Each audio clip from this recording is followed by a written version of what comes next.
Hello, I'm Chris Flisher, and welcome to Turning of the Wheel, an intelligent, lively discussion on astrology, art, and adventure. Timing is everything, and as the great wheel turns, we are best prepared when we are best informed. Join me as I explore the current planetary alignments and offer insights for coping with change. Educational, informative, enlightening, the Turning of the Wheel is a welcome pause in your daily swirl of constant change. Through intelligent discourse, inspired guests, and educational segments, I will help to enlighten your knowledge of astrology and guide you to accept change as the great wheel of life turns.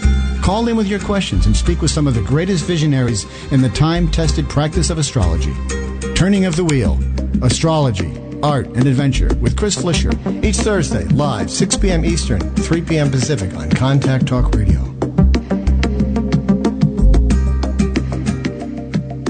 Hello, everyone, and welcome to Turning of the Wheel. My name is Chris Flisher. This is a show about astrology, art, and spiritual adventure. And we are certainly in some interesting times. There's that old Chinese proverb that says, may you live in interesting times. Well, we are living in interesting times, to say the least. We are at a critical point astrologically in planetary motion right now, where things are lined up. And it's pretty interesting to see what's going on. You know, Saturn and Uranus have just begun to be at the same degree. They're at 24 degrees each. Saturn is at 24 degrees Virgo, and Uranus is at 24 degrees Pisces. So they're getting ready to line up for a direct opposition, which will happen on the 15th of September, which is a few days away. And then tomorrow, we have Pluto, who's been retrograde at 0 degrees Capricorn for quite some time. We'll be going direct tomorrow during the day and headed towards moving forward. At the same time, we're going to be having Saturn working its way down into the early degrees of Libra over the next few months, and we're going to have quite a bit of activity with regard to these planets. There's an awful lot of activity. The Sun and Saturn will be aligned in the next couple days, directly at about 24 degrees Virgo. So anybody who has had a significant degree of any mutable signs meaning Gemini, Virgo, Sagittarius, or Pisces, will begin to feel the effects of those. Probably more so the squares. In other words, right now it's probably more the Geminis and Sagittarians that are feeling that more so, I think, than the actual oppositions of the planets more so.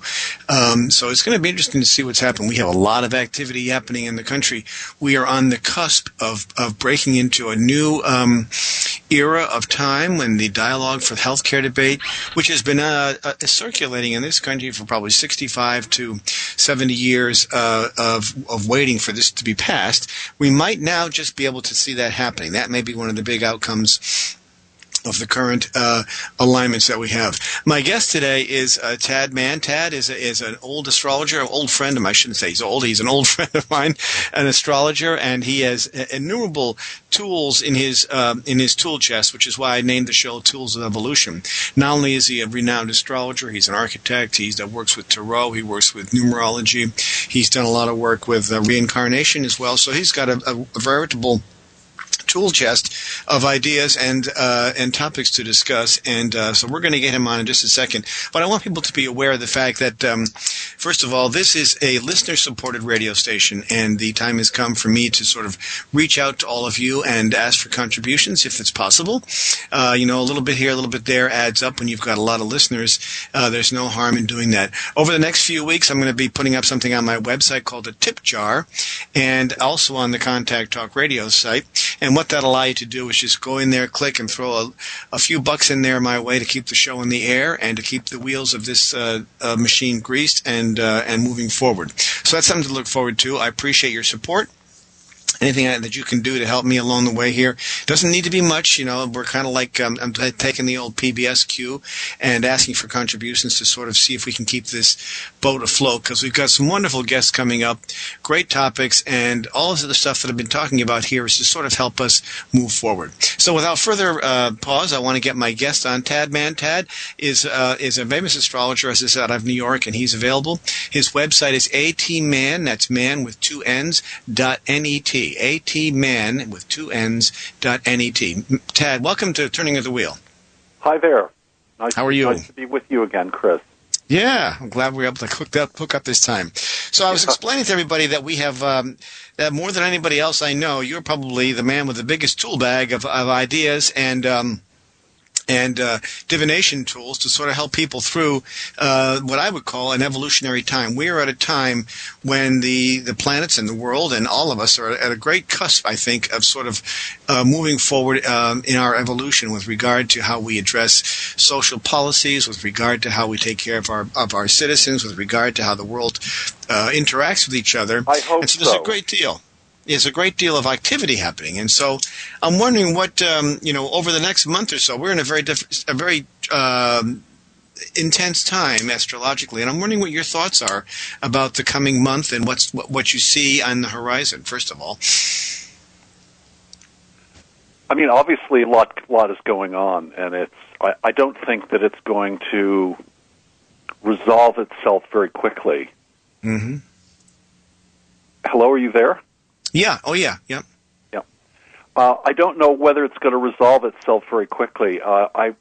Just a few weeks ago, I went to a major astrology conference in Chicago, and there were a number of the best financial astrologers in the world there, and they were just saying that in their estimation, given where the planets are at the moment, that this recovery that's so vaunted is probably going to take a long time to happen.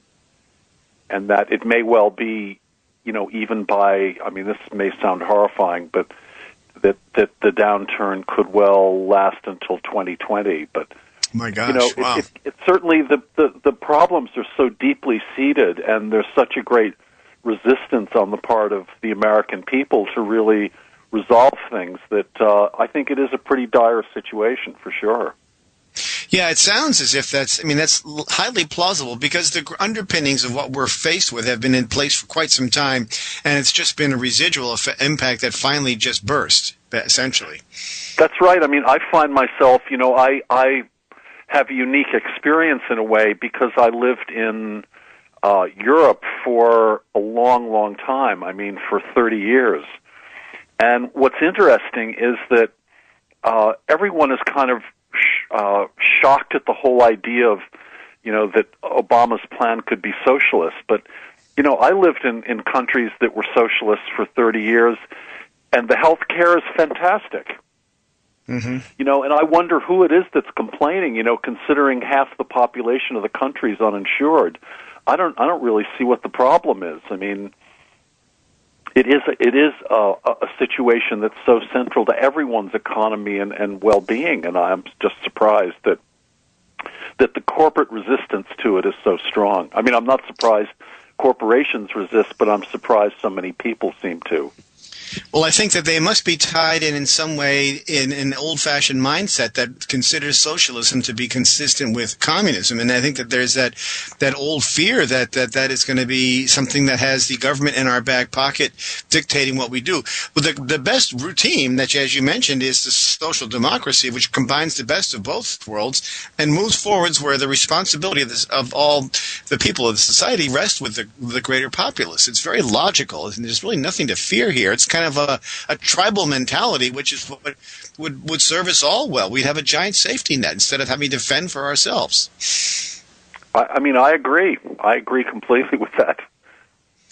Yeah, it seems bizarre. So I think that we are on the cusp. A lot of the groundwork for this started back as early as Franklin Roosevelt when he tried to tackle this, and then of course every president since then has also tried to tackle it. And I'm hoping that this time with this administration that we have the ability to reach a compromise on this. I think that the resistance is really politically motivated. I think we saw that last night in the speech that Obama made when he was jeered for the first time ever in the history of a presidential speech like that. There was this outburst from this congressman from South Carolina. And this is really politically fueled because I think what the resistance is that people see that this is the right way. What bothers them is that it's the wrong party as far as they're concerned that's doing it.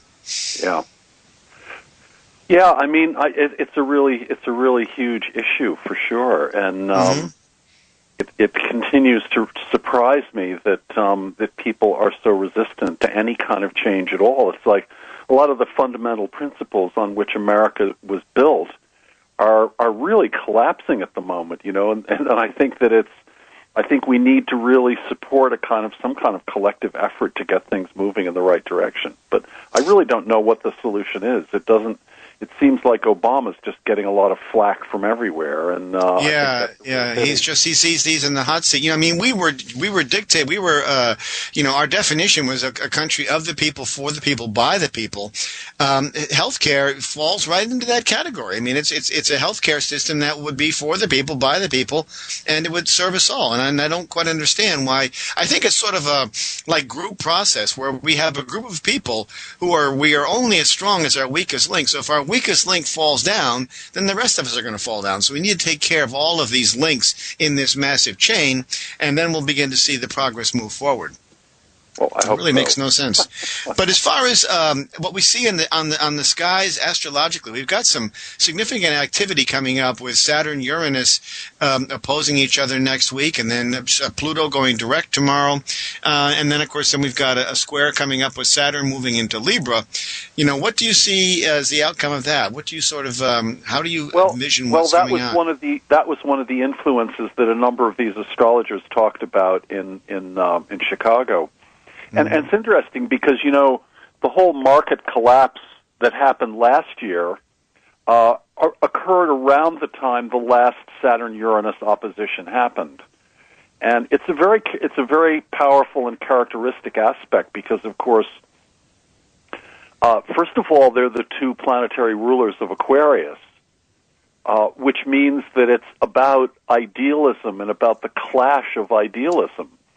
And also in the sense that Saturn represents deeply entrenched traditional structures, whereas Uranus represents change, in fact, sudden change, rapid shifts in position, rapid changes in a positive direction. So it's kind of ironic in a way because right now is a time when those deeply seated problems could actually be looked at in a much more constructive way. But another way to read Saturn-Uranus oppositions is about irritability and tension and very strong emotional conflict. And I think that's what a lot of the talk radio, the kind of Fox News and so on is activating. It's like they're saying a lot of things that are just not true to trigger people's very deeply seated emotional issues. Like, if we do this, then we're going to be paying for a lot of illegal immigrants' health care and so on. They're really irrational issues, but the vast majority of Americans, I think, because the media is basically owned by the same corporations that own the insurance companies and the pharmaceutical companies that are making so much money from the current health care situation. So in that sense, it's very easy to see what these traditional values are about and why it is that they create such strong, deep kind of emotional reaction. I think Obama just needs to take a firm hand and really persevere with it. Well, I think that's what he's going to do. He certainly is probably the most pragmatic president we've had in ages. He certainly speaks like a regular common man and is not afraid of backing down from controversy. I think what happens is that these news stations that you've mentioned, some of these conservative news stations, they throw out these ideas and these concepts like death panels and illegal health coverage for illegal alien immigrants and stuff, and they summarize them in very quick sound bites, and people latch onto them, and they just become marching orders or marching words for sloganizing and stirring up the pot. And then every time the pot gets stirred up a little bit, you throw mud against the wall, a little bit of the mud sticks, no matter how hard you wipe it off. And so that's the problem we're facing with. It's quite a challenge. Yeah, for sure. No, there's no question about it. Yeah, it really is. When you look at the, you've done a lot of work with reincarnation, I know, and you recently have a whole new series of a tool that's on the Tarot.com website. Tad has a wonderful new reincarnation report that's up there, which is beautifully illustrated, and it sort of goes through the whole process of reincarnation. Does the United States have a reincarnation quality to it? I hadn't really thought about that. I think certainly the one of the issues that's always struck me about America, and I'm in a unique situation because I've lived in the U.S. for almost half of my 66 years and out of the U.S. for the other half. So I have actually seen both sides. I've seen what it looks like to people outside of this country, as well as, having lived here for the last 10 years and seeing what it's like from the other side. But it's, of course it's really a huge issue because America is in an interesting position, and people do take a lot of what America stands for quite literally, and if you really look closely at it, then you discover that, of course, there's a lot of very, very interesting kind of misinformation about what this country's really done for the last 100 years in particular. Mm-hmm. And a lot of people just simply don't want to hear it, of course, and I'm not really saying anything new by this, but I do think that a lot of these ideals, especially with Uranus and Saturn, again, these two rulers of Aquarius, being in this situation right now, I think people are really having to look very deeply into what we do really stand for, and are we really looking to solve all of the people's problems, or are we really a nation that has really two different cultures, a very wealthy few percent that seem immune to things, except Madoff and the rest. Yeah. Well, it's interesting because Aquarius really is, to me, in my view, sort of that tribal global sign that allows, sort of this universal tribe to really thrive. It's a very, wide-reaching, sort of socially based, socially conscious sign where we also have Neptune and Jupiter right now. Both of those are in retrograde along with Chiron. So we got 3 other planets involved in this sort of Aquarian mix, and it's sort of a time when the tribe, and I use the word tribe, I use that in quotations, sort of the greater sense of humanity is really being tested, and I think our metal's being tested here because of the fact that this is a necessary stage for us to go. We can't be isolationists any longer. I think that we need to knock down those barriers and support each other as tribes. In a tribe, if one person falls down, someone else is there to pick them up, and nobody really fails. Well, Chris, first of all, it's very difficult to hear you, but I'm sorry, that must be the radio, yeah. Yeah, I mean, also, in the U.S. horoscope, the July 4th, 1776, it's called the Sibley horoscope by astrologers. Right. But in that horoscope, which is really the foundation of America, the moon is at 27 degrees of Aquarius. And, of course, that conjunction of Jupiter, Chiron, and Neptune are bearing down on it. Mm-hmm. In fact, the funny thing is that the ascendant right now in New York is exactly on that moon degree of 27 degrees of Aquarius. But, there is this kind of fundamental idealism in the U.S. that is something that's really coming under a huge amount of observation at the moment, and I think a lot of these ideals need to really be looked at very closely. And that's a number of the financial astrologers I was referring to before, are European, and they have very different views about our country than we do. And another thing you realize when you live abroad is that the news about America from outside of America is actually a lot more informative than the news you see on the networks, for example, or even on CNN or something like that. It's very, very different. We don't really hear what's really going on. Yeah, you almost have to read the London papers or the Dutch papers to understand what's really going on to get that sense of objectivity, which we don't really get here. About the country. Yeah, exactly. If any of you travel, just really pay attention to what kind of news you see abroad about the U.S., and it's really quite surprising because you find out things about our country that you never hear when you're here.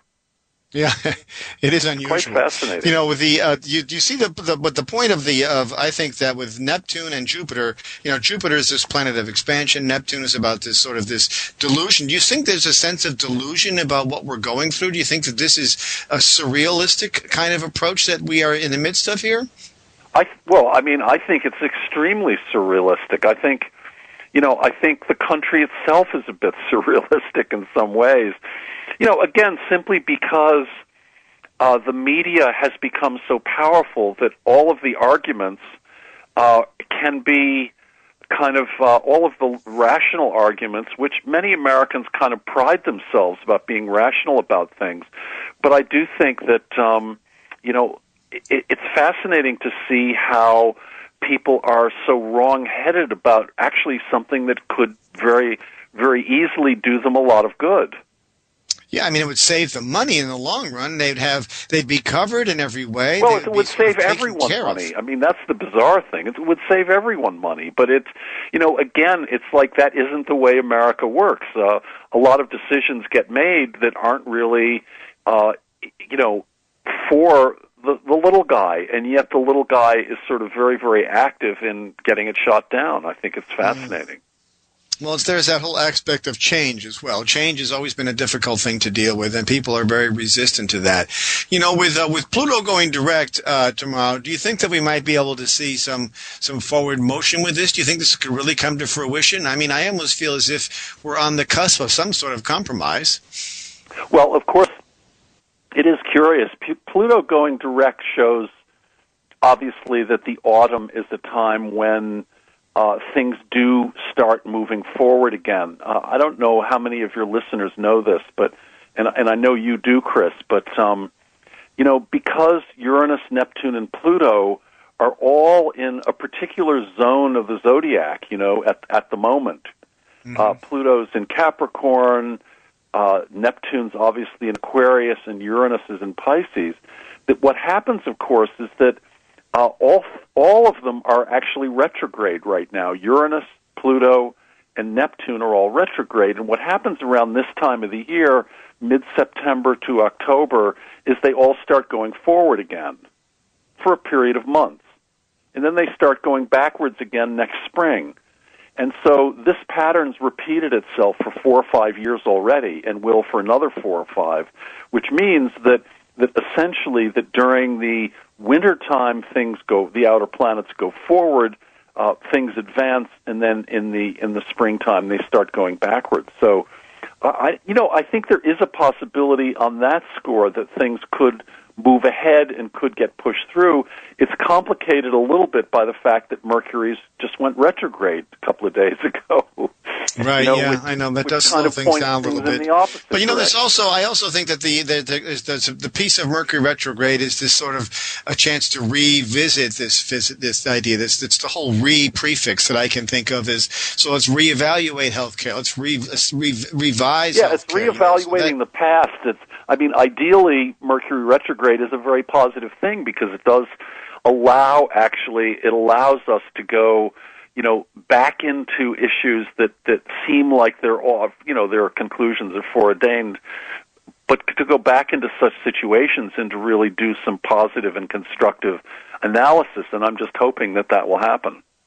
Yeah, it seems like it certainly will. My guest today, those of you who have just turned in, is Tad Mann. He has a website. It's atmann, double N at the end of the man, and .net. So it's a .net website, atmann, MANN.net. He's an astrologer who's written numerous books on astrology and has sort of pioneered a whole new approach to astrology, as well as working with reincarnation, numerology, the tarot, and a number of other divination tools, which is why I thought he'd be a good guest for this topic of sort of how we evolve going forward, and using a variety of tools to sort of find out where we are in that situation. And this works for us individually. I encourage you to go to his site and see what you can find out from there, or set up a live reading with himself or myself as well, to sort of see where you are in your chart and where you're going. This is a particularly difficult time, I would say, or challenging, or at least trying time for anybody with a mutable sign. Geminis,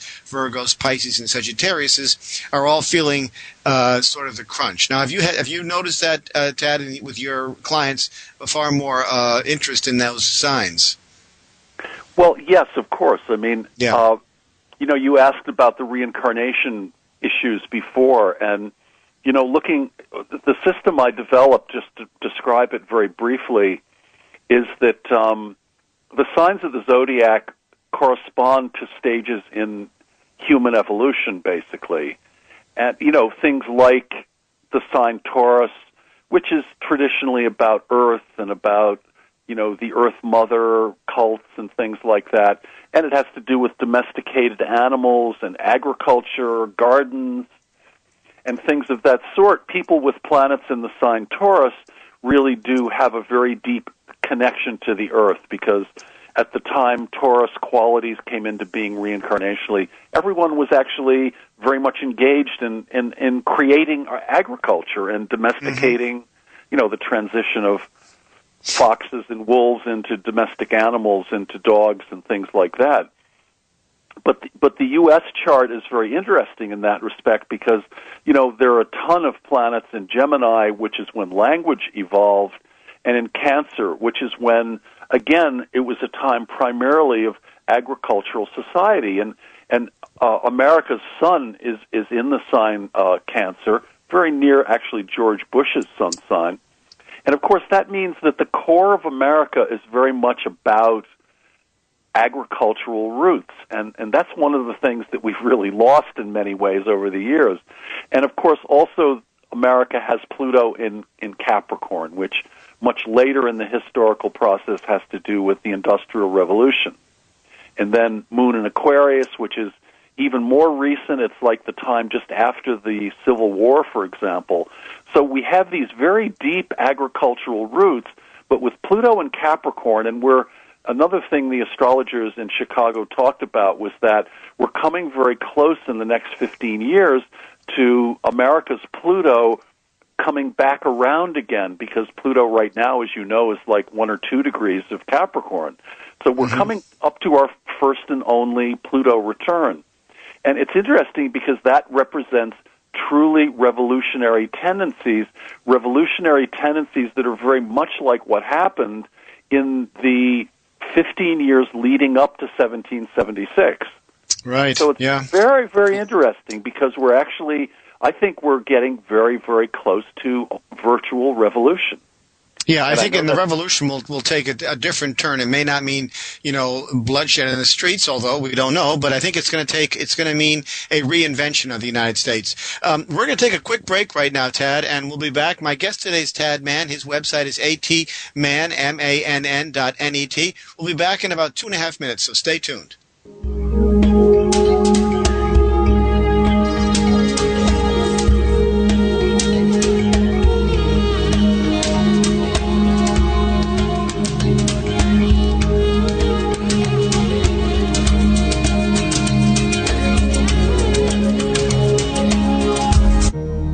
What is your destiny?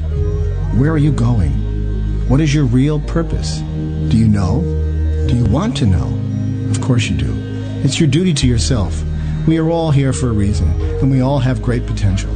Discover all of this and more with a professional astrology reading. My name is Chris Flisher, and I can help you. Discover your strengths and work on your weaknesses, and live your life to its fullest capacity. Based on your birthday, birthplace, and birth time, an authentic astrology reading will allow you to live your life to the fullest and reveal your true purpose. Only real astrology can give you real information. It is your destiny, and it is your path. Write me at chris@chrisflisher.com and book a reading today. Or call me, 978-264-0668. That's 978-264-0668. www.chrisflisher.com. Did you know that you can rate this show on iTunes? The show you're listening to right now. It's true. You can leave your thoughts about the show, the topic, the guest. You can even leave a suggestion. Then, before you leave, rate the show. The hosts love hearing from you, so next time you download this show from iTunes, leave your thoughts and rate the show, for the host and for others. As the world shrinks and our barriers come down, diverse cultures are striving for harmony, balance, and peace. To ease the transition, we need to expand with color, light, and tolerance. Now, you can become a global citizen and embrace the color and clear spirit with the divine artwork of the mandala. Mandalas are a timeless artistic offering for creating unity, harmony, and peace. My name is Chris Flisher, and I've spent years creating mandalas, and they are now available online at www.chrisflisher.com. Come and experience the world of color, form, and function with t-shirts, coffee mugs, note cards, and limited edition prints. These vibrant, lively paintings and products express optimism, oneness, and spiritual balance for all who use them. At www.chrisflisher.com. www.chrisflisher.com. and enter a world of possibility and color.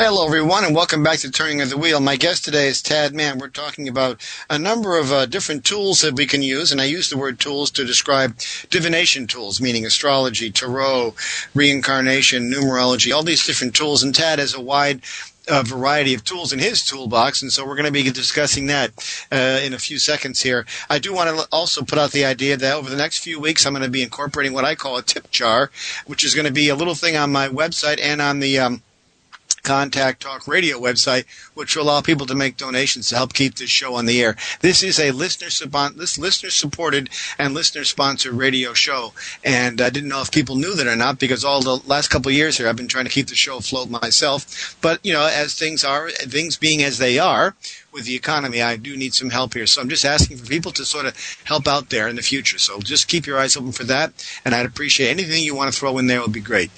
We've been talking about reincarnation. We've been talking about the a few other concepts, but we want to talk a little bit right now about the Tad has a wonderful site on an instrument on tarot.com, and it's called the Mandala Astrological Tarot. And if you could explain a little bit about how that would benefit individuals, Tad, that would be grateful, very grateful help for us. Well, it's interesting because I was an architect back in the 60s, and around 1969 or 1970, I just really had this need to get out into the world, and so I did extensive traveling. I lived in Morocco, and I hitchhiked overland to India in 1970 on the kind of so-called hippie trail and all of that, and it was a tremendously mind-opening experience, and it was quite profound. And along the way, I really confronted a lot of major, I think kind of emotional, psychological issues in my life, and it was a really powerful time. Well, when I got back to the U.S. in 1972, I really thought I needed to learn some techniques that would allow me to deal with and to confront a lot of these kind of deeper issues. And they're the issues that confront all of us, basically, And one thing that I did do was I thought I wanted to teach myself astrology, but I also wanted to learn tarot, which is something that I wasn't really very familiar with. And so I thought the best way to do it was to actually design a tarot deck, and having been an architect, that's exactly what I did. And because I was doing it around the time I learned astrology, I thought, well, why don't I learn the two of them together? So I created a deck that was really an astrologically based tarot deck. It uses a lot of the same images of traditional tarot, but it had a couple of little, they're almost tricks in a way that I've subsequently used very successfully and often over the years. And one of those tricks was that instead of having rectangular cards in the tarot deck, my deck is called the Mandala Astrological Tarot, and it's actually just being republished next month by Sterling, which is part of Barnes & Noble. And the interesting thing about it is that I designed the tarot cards to be square. And the reason I did so was because I suddenly realized that when you have a rectangular card like a traditional tarot card, that they usually have two different meanings. One of them is when it's upright, which is interpreted as being good, and when it's upside down, it often indicates something negative and bad. And I thought that was a kind of funny way of looking at things. So by designing a square card, it meant that it had four possible orientations. And in astrology, those of you who even know just a little bit of it, in astrology there's something called the four angles, which is, a particular planet can be directly above in the horoscope, which means consciousness. It can be at the bottom of the horoscope, means the unconscious, what's emerging from within you and inside of you. But also a planet can be on the ascendant on the left, which is the self. It's your personality. Or on the right, the seventh house archetypally is the not self or one's partners or what one's projecting. And so these tarot cards can either, once you shuffle the deck, they can align any one of those four angles. And it's fascinating because when you do a reading for someone and lay the cards out, you can actually see if a lot of the cards lean to the right, which is partnership, which is the not self, then it means basically the gist of the reading and what the person's really asking about is not so much themselves, but a relationship and someone in the outside world. They're asking about their partner, and a lot of the influences in the chart refer to that. Similarly, when a card's upside down, it simply indicates not bad, but it represents a set of influences are happening to you that are coming from your unconscious. They're arising from the inner part of your nature. They're arising from below, basically. And similarly, if you see a lot of planets that are upright, a lot of cards are upright, it simply means that you're going through a stage where you're really exploring your consciousness. You're exploring the upper world. And actually, it's a very, very useful device because even doing a reading for yourself, you can basically see with very little knowledge, where the influences you're looking at for a given period of time are really coming from. Mm-hmm. So it's very revealing as far as so now the whole idea of tarot is it's based on on chance, correct or not? Yes, it's basically that you shuffle a deck of cards and you lay those cards down yourself, or a tarot reader does it for you, but the gist of it is that it's a reflection of what's going on right at that moment, because you lay the cards down right now and you're never ever going to get the same combination of cards again. Mm-hmm. So every moment has its own unique character and quality, and that's what a tarot deck reveals. It basically shows not what's happening to you, last week or last month or tomorrow, but what's going on with you right now. And so every moment has this unique pattern. And tarot's fascinating because it allows you to learn about it and to tap into that kind of instant energy. I do both astrology and tarot, and astrology is very mathematical, it's very cyclical, it's very rational in many ways. It really does actually, to me, it's very much like a science, even though a lot of people resist calling it that. But I consider it really a rational science. Tarot, on the other hand, is very, very different because you find when you get a tarot deck that you like, a tarot deck that you work with for a while, and begin to really just look at it and see what it's saying to you, you discover fascinating things because psychic events pop up. It may sound strange to say, I'm a very rational man, very much like you, being very much interested in architecture, went to 5 years of Ivy League architecture school, but when I work with a tarot deck, ideas and images just pop into my mind, and I love that. It's a great compliment to the rational astrology because what happens is that you begin tapping into what's emerging from your own unconscious, and I think that's just a terrific tool to use. The tarot.com website has my Mandala Astrological Tarot Report, which I wrote. I basically sat down and wrote, what are the hundreds and hundreds, thousands of options available of all of these tarot cards in each of the four orientations, and it's absolutely fascinating to just see how that works. I really think do you think that the tarot and the way the cards are drawn, do you think that they are accurately represent the events at the time? They're astonishingly accurate. It's interesting. The tarot.com site, I wrote the report, and it went live, I think, about 2 years ago. And since then, it's actually brought in a huge number of people, and a lot of people use it virtually on a daily level. I mean, let me think. I think the number of people that have utilized that site since its inception is something on the order of, 150,000 people. Mm-hmm. It's been very, very...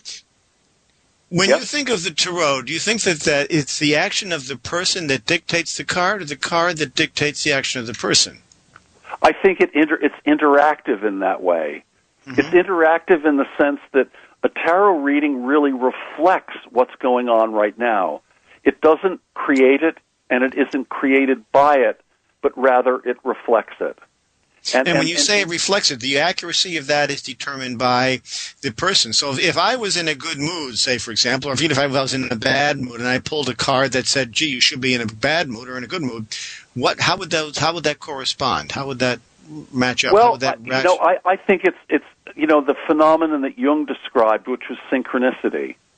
Mm-hmm. Tarot works in a kind of synchronistic way, meaning it simply is a reflection of what is. And the whole thing is that if you don't realize that you're actually influenced by your partner's emotional state right now, then if you draw a tarot card that has a card like Justice, which is the Libra card, which represents partnerships archetypally, then you would actually learn the information that the reason you're in a mood right now, in a particular mood, is because you're incredibly deeply influenced by someone around you, by a partner, for example.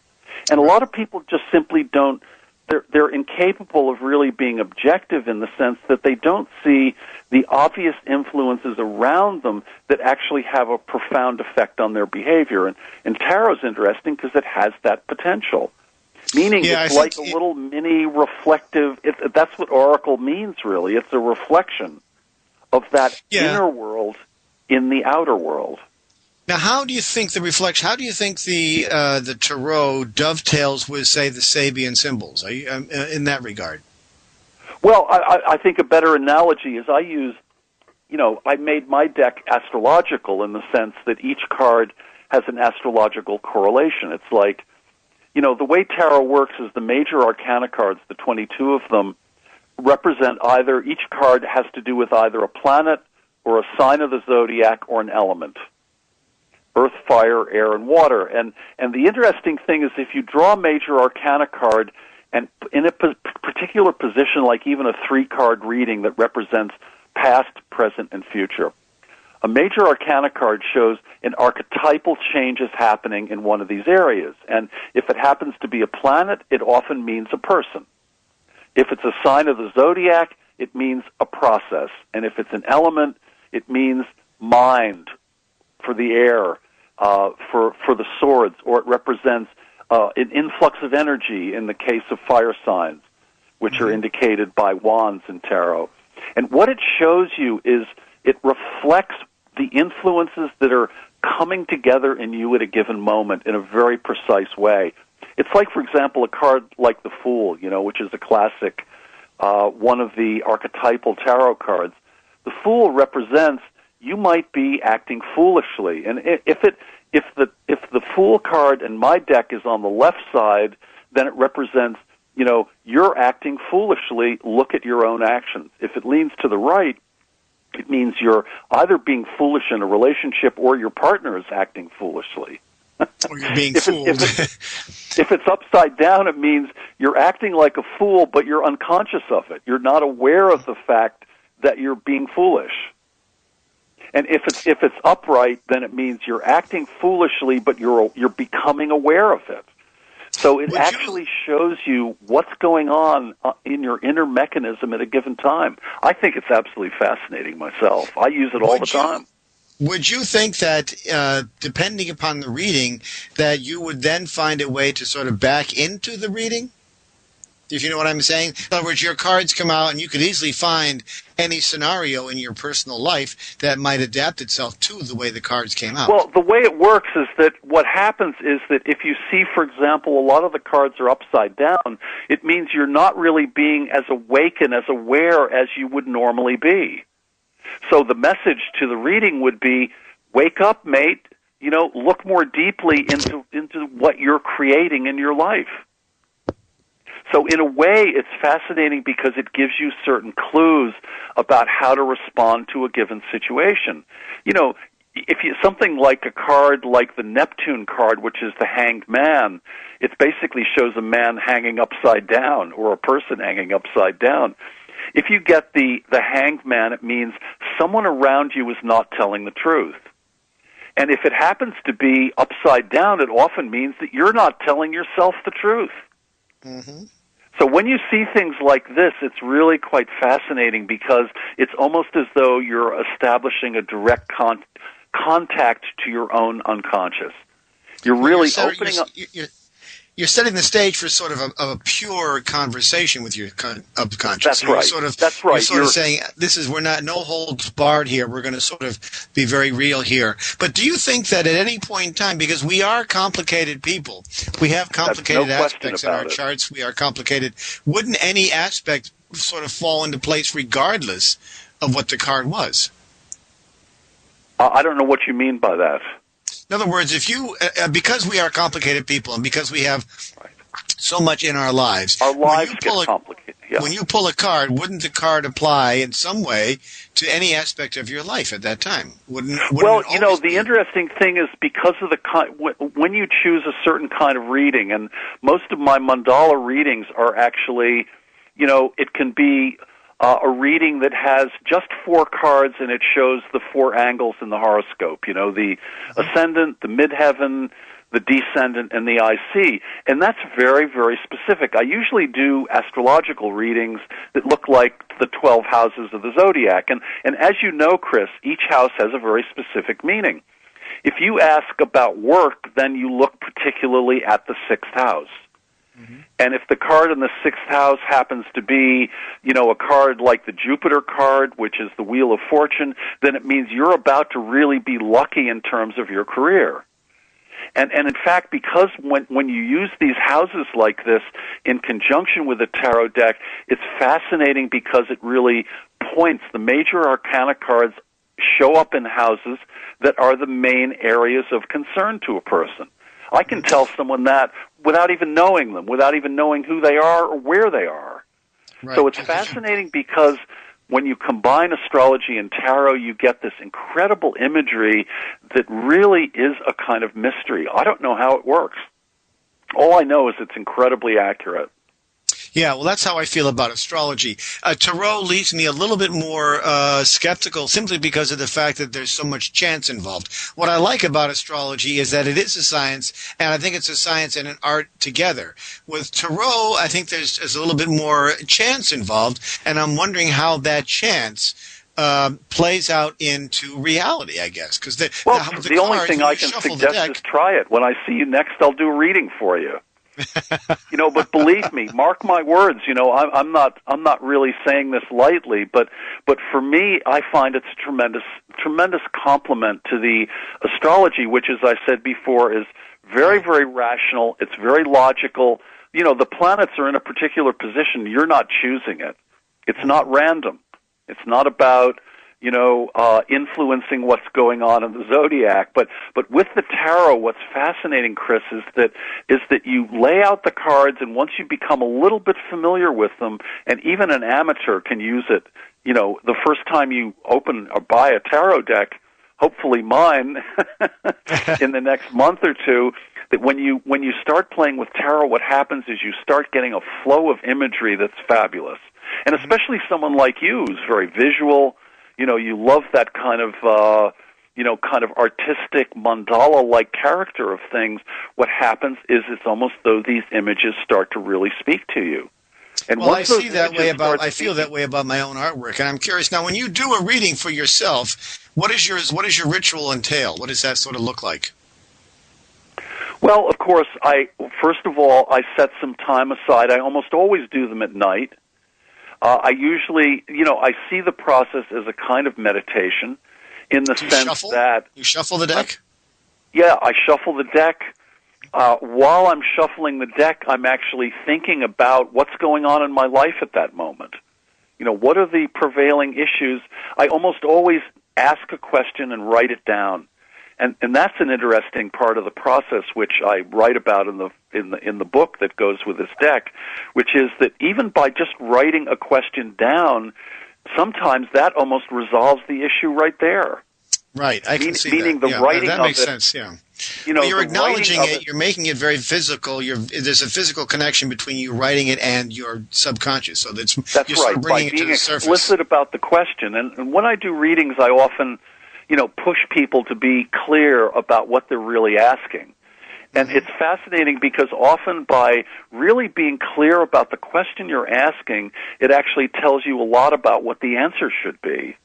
Right. And I think that once you do learn to focus your energies on the question by simply shuffling the cards at the same time and in this very particular process, I mentioned a number of ways of laying the cards out and actually and thinking about the process in the book. But the interesting thing is that you begin to learn how to meditate, how to focus your mind on a particular presenting issue, and in a way, it almost like brings that the resolution to that issue into your conscious mind. And the cards, in an unerring way, seem to reflect somehow what's coming up from your unconscious. Well, what's interesting is that, when people are in search of answers, the answers are almost always invariably inside them. They just haven't found them yet. Absolutely. So this is a vehicle for getting that out. That's the foundation of the way tarot works. Yeah. It's so like the clue that you yourself have inside and yet learn to come to contact with, in a very, very interesting graphic, symbolic way. It's fascinating. Yeah. So then what do? You pull 4 cards and you put one at each of the angles? Well, no, I usually do a 12-card reading for myself. Okay. But when you lay that out, do you start out with the 4 angles and then you fill the rest in, or how does that work? Yes, I do. Yes, I do the 4 angles and then I fill the rest in. And the interesting thing about it is that when you use a 4-card reading like this, what I usually do is I ask myself, what time period am I asking about? Meaning, it might be, and I do this with clients. I say, tell me what time period you're interested in, and it's handy if it's divisible by 12. So it could be the next 12 days. It could be the next 12 weeks, which is 3 months. It could be the next year, right. 1 card for each month. Right. On January 1st every year at midnight, I do a tarot reading for myself, and I say, I lay 12 cards out. I start with the ascendant on the left, and I say each one of these cards represents one of the next 12 months. And I go around the wheel over that period of time. And what you discover is that, you see where the major arcana cards show up around the reading, and they basically represent months that are going to be particularly significant. And now, when you do this, do you record this and then look back at the end of the year to see your results? Oh, yeah. Yeah. I record it for myself on a little digital recorder, but of course I also take a little picture with my iPhone. Okay.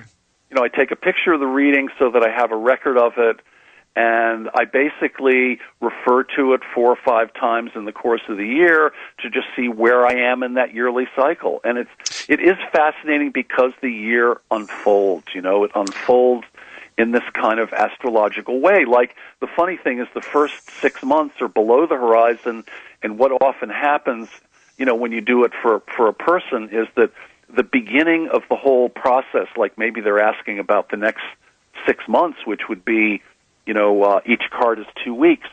The first 6 cards you see in the lower half of the horoscope are often unconscious things that happen to you, or represent things emerging, and then suddenly, the second half of the year is you becoming more active.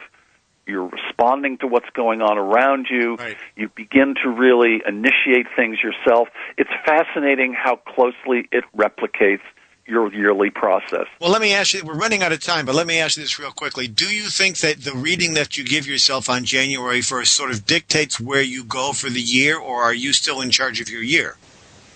Well, you're in charge of your year, but it's very, very interesting to get some sense. Once again, when you see a series of cards coming up over a series of months, for example, that are all facing to the right, it means you can see in advance that you're going to be dealing with collaboration or partnership issues for that period of time. All right. Very interesting. You basically well, get I guess today, we're running out of time, Tad. My guest today has been Tad Mann. His website is atmann.net. He is the author of the Astrological Mandala, which will be coming out in a few months. He's got a number of great books up there, wonderful artwork, a veritable playground for anybody who's into metaphysics at all.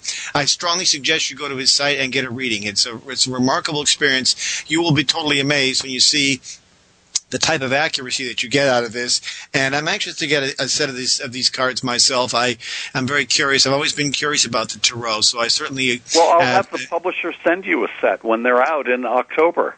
That would be wonderful. I would certainly appreciate that, and we can talk about really it at greater like it length. Because it's for visual people, for people who want to learn to use it themselves. That sounds great. Okay, thanks, Tad, so much. I will talk to you soon, and be open to all possibilities. Thank you for listening. Take care, everybody. You've been listening to Turning of the Wheel with your host, Chris Flisher. To schedule a reading with me or to order artwork, you may visit my website at www.chrisflisher.com. That's www.chrisflisher.com. Or email me, and you can call me at 978-264-0668. Thank you. And as always, be open to possibilities.